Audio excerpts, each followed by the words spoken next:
Salut à tous, j'espère que vous allez bien. Alors aujourd'hui, je vais partager quelque chose de très personnel avec vous et j'espère que cela pourra vous inspirer. C'est mon parcours en tant que commerçante en Afrique.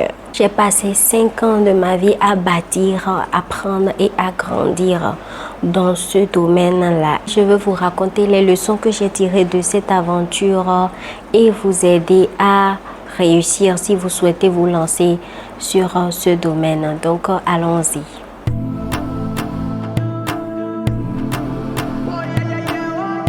On va commencer avec mes débuts. Déjà, je voulais vous dire que à mes débuts, j'avais tellement de doutes de me lancer dans le commerce. Mais vous savez, quand vous n'avez pas le choix, quand vous êtes à bout de votre vie, ça vous donne un certain déclic. Donc c'est le fait de ne pas avoir le choix qui m'a donné ce déclic là. Je ne sais pas si vous comprenez quand je dis ne pas avoir le choix. Vous devez savoir que moi j'ai rapidement perdu mes parents depuis le bas âge. Je pense entre 11 et 14 ans, je n'avais plus mes deux parents, donc je suis vite entrée dans la vie, dans cette jungle-là, aussi rapidement. Donc, quand je vous dis que vous n'avez pas le choix, je me souviens de mes débuts quand j'ai décidé de me lancer dans le commerce. Ça n'a pas été facile parce que j'avais tellement de doutes. Les gens me décourageaient. Les gens me disaient, Faou, tu as eu bac plus 2 et autres, continue tes études. Et le master 1, master 2 et autres.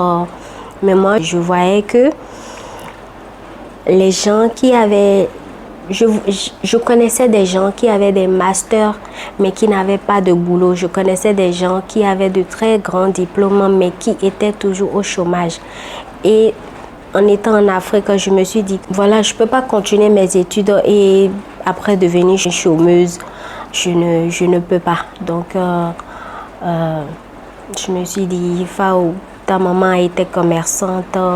C'est le commerce qu'elle a fait pour construire sa maison. Je l'ai vu faire le commerce et je l'ai vu réussir dans le commerce. Quand je dis réussir, je ne dis pas milliardaire, mais au moins en tant qu'Africain, tu peux au moins avoir la dignité, tu peux pouvoir te nourrir, te loger, te vêtir, les bases, ce qu'on n'a pas tous en Afrique. Donc au lieu de faire de grandes études et finalement être commerçante, pourquoi ne pas m'arrêter au bac plus 2, c'est-à-dire le BTS, et en même temps commencer mon commerce. Donc voilà, j'ai eu beaucoup de découragement, j'ai eu beaucoup de gens qui m'ont découragé, mais je ne les ai pas écoutés parce que comme je vous l'ai dit, j'étais arrivée à un point où je n'avais pas le choix en fait. Je n'avais pas le choix, je n'avais que moi-même devant ma vie. Personne pour m'aider, personne n'était là pour m'aider, pour m'épauler. Vous devez savoir que pour commencer déjà un commerce, il faut avoir un fonds de commerce. Quand je dis fonds de commerce, je veux dire capital. Je n'avais pas de capital pour commencer mon commerce. Donc, je vais être très transparente avec vous. Je vais rien vous cacher. C'est les trucs de la vie. Donc, voilà. J'avais un gars dans le temps qui... était aux États-Unis, donc il m'a envoyé un portable et lorsqu'il m'a donné ce portable là, au lieu de l'utiliser, je pense que c'était la Inks, parce que c'était en 2016, non, en 2017 que j'ai commencé mon commerce. Donc il m'a envoyé la Inks. Oui, c'était la Inks qui était sortie et dans le temps, les gens vendaient ça à 500 000, 550 000, 600 000 je pense. Donc, dès qu'il m'a envoyé ce portable-là, je l'ai vendu aussitôt à 400 000, je pense. Je l'ai vendu à 400 000 parce que je devais vite vendre ce portable-là à bas prix pour pouvoir avoir mon capital pour commencer mon commerce. Ce que j'ai fait, et j'ai pris ces 400 000-là, je suis allée au Nigeria. Je suis allée au Nigeria. Déjà, je vais vous raconter comment est-ce que je suis allée au Nigeria. J'ai fait appel à une amie qui allait souvent au Nigeria. Donc, je l'ai appelée. Elle s'appelle Fatima. Coucou, Fatih. Elle s'appelle Fatima. Je l'ai appelée. J'ai dit, allô Fatima, je sais que tu pars au Nigeria souvent et autres. Est-ce que tu peux me montrer le chemin? Est-ce que tu peux m'y emmener au moins une fois pour que je connaisse le chemin, comment aller et comment revenir et autres? Elle a dit oui, ok. Donc, je lui ai demandé combien était le déplacement. Elle m'a dit, et puis je lui ai dit de me dire le jour qu'elle sera libre pour pouvoir m'y emmener. Donc, elle m'a dit le jour où j'ai fait le programme et puis on est parti. C'était pas facile. Je vais vous mettre des photos de comment on part au Nigeria.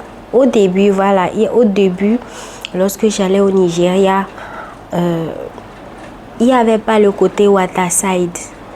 Soit c'est moi qui ne connaissais pas encore le côté Waterside parce que elle ne m'a pas montré le côté Waterside. Elle m'avait juste montré le chemin, la route normale, bus et autres, cars et autres. Donc c'est ce qu'on a pris. On est allé, on a fait les achats. J'ai fait mes achats, j'ai acheté des sacs avec des chaussures parce que c'était avec ça que j'ai commencé. J'ai acheté des sacs et j'ai acheté des chaussures. Et on est revenu, je pense, à 1h du matin ou 2h du matin. Et puis j'ai commencé par vendre mes articles. Je les achetais à 12, 11 000 et je les revendais à 25 000 la paire de chaussures ou le sac. Dès que j'ai emmené mes premiers articles, ce sont mes amis et ma famille qui ont acheté chez moi. Je n'avais pas encore de nouveaux clients et autres, donc ce sont eux qui ont acheté chez moi, mes amis et ma famille. Donc vous devez savoir que quand vous allez commencer votre commerce, pour les débuts, c'est votre famille et vos amis qui vont payer chez vous. Maintenant, je vous parle de mes premiers défis que j'ai rencontrés. Les premiers mois ont été faciles. Le premier, deuxième mois ont été faciles. C'est ma famille et mes amis, comme je vous l'ai dit, qui ont payé chez moi. Mais après qu'ils aient payé chez moi, venez me voir déchirer, chercher la clientèle, chercher les clients. Ça n'a pas été facile. J'ai aussi rencontré de faux fournisseurs, des fournisseurs qui vont te dire je vais te livrer et ils te livrent soit des articles gâtés, des chaussures cassées, des sacs déchirés. Donc ça aussi vous devez faire très attention à ça aussi parce que je n'y allais pas tout le temps. Je peux y aller 3 fois dans le mois. Le reste du temps je disais à mon fournisseur de me l'envoyer et puis quand elle m'envoie ça, je vois que c'est des trucs qui ne sont pas très bons qu'elle m'envoie et tout. Donc, il y a aussi ça. J'ai fait face à ça. Mais cela m'a appris la patience parce que je ne suis pas une personne patiente. Donc, mais cela m'a appris la patience. Donc, vous savez, il y a toujours un bien pour un mal et un mal pour un bien. C'est la vie. Les leçons importantes. 1. Vous devez savoir comment choisir vos fournisseurs, que ce soit au Nigeria, que ce soit en Chine, que ce soit à Dubaï, que ce soit en Turquie, parce que j'ai acheté dans tous ces pays-là, je vous dis. Que ce soit dans tous ces pays-là, vous devez savoir comment choisir vos fournisseurs. Leçon numéro 2, vous devez vous adapter aux besoins de votre clientèle. Quand je dis ça, qu'est-ce que je veux dire par là? Déjà, tu as commencé, tu as quelques clients, peut-être 10 clientes là, ou bien 10 clients. Tu dois écouter leurs besoins. Tu dois voir par rapport à ce qu'elles ont pris chez toi. Tu dois déjà analyser leur goût. Tu dois savoir qu'est-ce qu'elles aiment, qu'est-ce qu'elles n'aiment pas. Tu dois faire attention à ça, c'est important. Leçon numéro 3.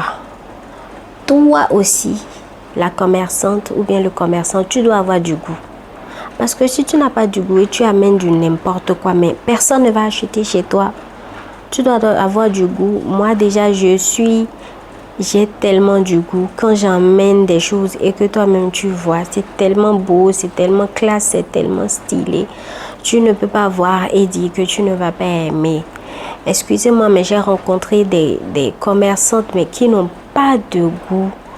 Tout ce qu'elles vendent, c'est moche, mais c'est vilain, c'est pas joli. C'est pour ça que je vous dis que vous devez avoir vous-même du goût. Je ne sais pas, aller sur Pinterest. Je ne sais pas, si tu veux vendre les chaussures, vas-tu sur Pinterest. Je ne sais pas, documente-toi, fais des recherches, regarde. Si par exemple, je sais qu'on ne naît pas tous avec le don d'avoir du goût. Parce que oui, je dis que avoir du goût, c'est un don. Ce n'est pas fait pour n'importe qui d'avoir du goût. C'est un don. Donc, si tu sais que tu n'as pas ce don-là, il faut te cultiver. Il faut faire des recherches. Faites des recherches. On est à l'ère des réseaux sociaux. Maintenant, tout est facile. Ce n'est plus en 2016, en 2017. Maintenant, il y a TikTok. Maintenant, il y a... il y avait Instagram. Parce que c'est Instagram, moi, j'utilisais dans le temps. Et Facebook. Mais maintenant, il y a aussi TikTok. Maintenant, il y a Threads, qui est en train de vraiment prendre de l'ampleur ces 2 jours-ci. Il y a YouTube aussi. Fais tes recherches et cultive-toi, documente-toi. Voilà quoi. Donc je pense qu'une bonne commerçante ou bien un bon commerçant doit aussi avoir du goût. Surtout quand tu veux faire un commerce côté mode, fashion, je sais pas, produits de beauté, skincare, les trucs comme ça. Tu dois te documenter, tu dois apprendre sur YouTube University, parce que oui, YouTube est une université. Moi, je me dis que YouTube est une université parce que j'ai tellement appris sur YouTube. Je peux même pas vous dire. YouTube, c'est vraiment le top du top pour moi. YouTube pour moi est mieux que Instagram, TikTok et autres, parce que sur YouTube tu apprends mais tellement beaucoup de choses. Donc voilà, documente-toi. Leçon numéro 4, tu dois savoir gérer ton argent. Ne dépense jamais plus que ce que tu ne gagnes. Si ton capital est 100 000 et tu as eu un bénéfice de disons 40 000, tu dois pouvoir faire sortir de ton bénéfice ton salaire. Tu dois pouvoir faire sortir de ton bénéfice ton salaire. Ton salaire, tu peux le mettre à 20 000 dans ton bénéfice. Et là, ton capital maintenant redevient 120 000. Est-ce que tu comprends? Et ces 20 000, c'est pour toi. Il faut te gâter. Fais ce que tu veux. C'est pour toi. Donc voilà, plus ton capital augmente, je ne te dirai pas de faire des économies. Si tu veux, dans tes 20 000, tu peux faire sortir 10 000 et tu mets ça dans un compte épargne et 10 000, tu gardes ça pour toi, tu fais ce que tu veux. Mais moi, je n'ai pas fait ça comme ça. Honnêtement, on va pas se mentir, je n'ai pas fait ça comme ça. J'ai plutôt divisé mes bénéfices en 2. Ce que j'ai gardé pour moi, je le mangeais automatiquement parce que je devais payer mon loyer, je devais payer mes factures, je devais prendre soin de moi en tant qu'une femme. Donc, je n'avais pas le temps de faire des économies. Ça, c'est être transparente avec vous. J'augmentais mon capital, mon fonds de commerce et le reste, je l'utilisais pour moi-même. Maintenant, si tu es quelqu'un qui sait faire beaucoup d'économies, parce que je suis tombée sur des gens qui savent tellement faire des économies, moi, je ne peux pas. J'ai trop de besoins. Je suis une femme qui a trop de besoins. Donc, tu peux partager ton salaire en 2. Tu mets la moitié dans un compte épargne et l'autre moitié, tu l'utilises pour tes propres besoins. Leçon numéro 5. Une commerçante doit avoir un compte bancaire. Je répète, une commerçante ou un commerçant doit avoir un compte bancaire. Ça m'étonne qu'en Afrique, on n'a pas tous des comptes bancaires, mais ce n'est pas bon. Ça retarde l'Afrique en fait. Je pense que ça retarde l'Afrique. Les mobile money et autres, ça bouffe notre argent pour rien, pour rien. Alors que si on a tous un compte bancaire, on peut tellement se faire des virements d'argent rapides, c'est-à-dire instantanément et sans frais. Je n'arrive pas à comprendre. Mais bref, aujourd'hui, on est en train de parler de commerce. Utilisez la technologie à votre avantage. Je vous le répète et je ne le répéterai jamais assez.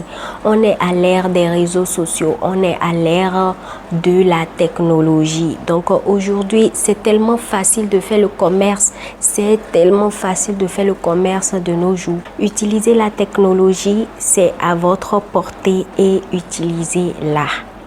Je vais faire une autre vidéo pour vous expliquer comment utiliser les réseaux sociaux pour pouvoir vendre vos articles. Je me suis fait beaucoup d'argent. Je rends grâce, alhamdulillah, grâce à mon commerce. J'ai pu me gérer, j'ai pu me nourrir. Je n'ai pas fait des millions et des millions et des millions, mais j'ai pu m'occuper de Fawziat Diallo. J'ai pu me nourrir, j'ai pu me loger, j'ai pu me vêtir, j'ai pu manger tout ce que je voulais. Tout ce que je veux manger, je le mange. Si quelque chose me plaît, je l'achète. Je n'ai pas besoin de quelqu'un. Même si je n'ai pas eu des millions et des millions, au moins j'ai pu me gérer. Je ne fais pas partie de ceux qui doivent écrire et demander 2000 francs à n'importe qui, 1000 francs à n'importe qui. C'est pour ça que je fais cette vidéo. Pour vous aider à être indépendant. Que tu sois une femme ou que tu sois un homme. Soulève tes fesses et mets-toi au travail. Parce que c'est le travail qui libère l'homme. C'est le travail qui te libère. Le travail qui te donne la liberté.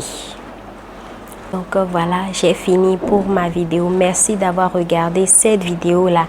Si ce genre de contenu te plaît, abonne-toi à ma chaîne pour plus de conseils sur le commerce et autre chose qui me passionne aussi. Donc voilà, ciao!